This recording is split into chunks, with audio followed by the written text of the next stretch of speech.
کمیر سے ہمارے نمائندہ محمد شہزاد فریدی کی رپورٹ کے مطابق کمیر میں پیٹرولنگ پولیس چیک پوسٹ 34 کی روڈ سیفٹی آگاہی مہم کے سلسلہ میں گورنمنٹ ہائی اسکول 34 میں آگاہی مہم۔ تفصیلات کے مطابق پیٹرولنگ پولیس چیک پوسٹ 34 کے انچارج سب انسپکٹر پرویز حسین ان کے عملہ نے گورنمنٹ ہائی اسکول 34 کے طلباء کو روڈ سیفٹی کے حوالہ سے آگاہی دی۔ سب انسپکٹر پرویز حسین اور شفٹ انچارج مدثر حسین نے طلباء کو آگاہی دیتے ہوئے کہا کہ سڑک کراس کرتے وقت دائیں اور بائیں دیکھ کر چلنے کے اصول کو اپنائیں، موٹر سائیکل اوور سپیڈ سے نہ چلائیں اور ہیلمٹ کا استعمال یقینی بنائیں،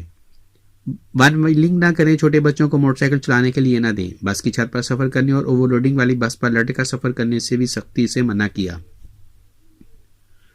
گاڑی کے عملے سے بلا وجہ الجھنے، گاڑیوں کو نقصان پہنچانے سے بھی منع کیا اور کہا کہ یہ گاڑیاں آپ کی سہولت کے لیے ہی چلتی ہیں۔ یو ٹرن اور انڈیکیٹر کا مناسب استعمال کرنے اور بیک ویو میرر کے استعمال پر بھی زور دیا تاکہ کسی بھی بڑے حادثے سے بچا جا سکے۔